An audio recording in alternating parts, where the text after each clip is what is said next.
ইরানের আকাশ বাতাসে এখন আবারও চাপা আতঙ্ক আর অনিশ্চয়তার গন্ধ। একদিকে ঘরের ভেতরে জ্বলছে গণবিক্ষোভের আগুন, আর অন্যদিকে বাইরে থেকে ধেয়ে আসছে আমেরিকার যুদ্ধের হুমকি। এই দ্বিমুখী সংকটের মধ্যেই যুক্তরাষ্ট্রকে চূড়ান্ত হুঁশিয়ারি দিলেন ইরানের পররাষ্ট্রমন্ত্রী আব্বাস আরগাচি।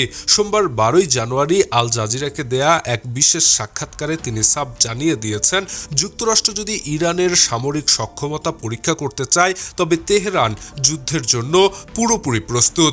ওয়াশিংটনকে সতর্ক করে তিনি বলেছেন, আমাদের পরীক্ষা নিতে এসো না। গত বছরের জুনে যুক্তরাষ্ট্রের সাথে উত্তেজনার সময় আমাদের যে প্রস্তুতি ছিল, আজকের প্রস্তুতি তার চেয়েও বিশাল এবং ভয়াবহ।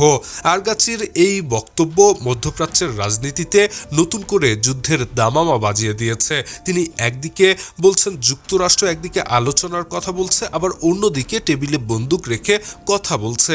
তার মতে একটি দেশের স্বার্থ রক্ষা করতে গিয়ে যারা আমেরিকাকে যুদ্ধের ফাঁদে ফেলছে তাদের পরিণতি ভালো হবে না। তিনি আশা প্রকাশ করেন ওয়াশিংটন শেষ পর্যন্ত বুদ্ধিমানের মতো আলোচনাকেই বেছে নেবে, কিন্তু যদি তারা যুদ্ধের পথ বেছে নেয় তবে ইরান এক চুলও ছাড় দেবে না।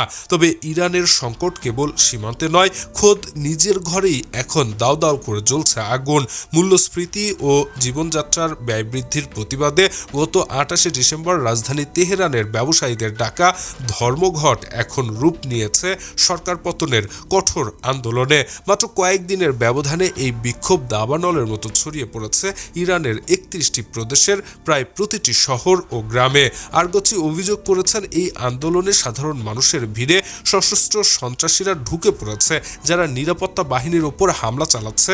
বর্তমানে পুরো দেশ কার্যত অচল হয়ে আছে আর রাজপথ দখলে নিয়েছে ক্ষুব্ধ জনতা। এদিকে পরিস্থিতি আরও জটিল করে তুলেছেন মার্কিন প্রেসিডেন্ট ডোনাল্ড ট্রাম্প। তিনি শুরু থেকেই এই বিক্ষোভের পক্ষে দৃঢ় সমর্থন জানিয়ে আসছেন। ট্রাম্প স্পষ্টভাবে হুমকি দিয়েছেন, ইরানের ইসলামী সরকার যদি নিষ্ঠুর পন্থায় এই বিক্ষোভ দমনের চেষ্টা করে তবে আমেরিকা চুপ থাকবে না। প্রয়োজনে ইরানে সরাসরি সামরিক অভিযান চালানো হবে, অর্থাৎ ঘরের আগুন নেভাতে গেলেই ইরানকে পড়তে হবে আমেরিকার কামানের মুখে।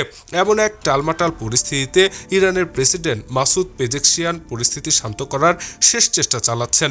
রোববার তিনি জাতির উদ্দেশ্যে দেয়া ভাষণে অর্থনীতি ঢেলে সাজানোর প্রতিশ্রুতি দিয়েছেন এবং বলেছেন তার সরকার জনগণের কথা শুনতে প্রস্তুত। কিন্তু প্রশ্ন হলো, জনগণ কি আর কথা শোনার মুডে আছে, নাকি বিক্ষোভের এই লাভাস্রোত এবং আমেরিকার যুদ্ধের হুমকি, এই দুইয়ের চাপে পিষ্ট হতে যাচ্ছে ইরানের বর্তমান সরকার। তেহরানের ভাগ্য এখন ঝুলে আছে এক সরু সুতোর উপরে।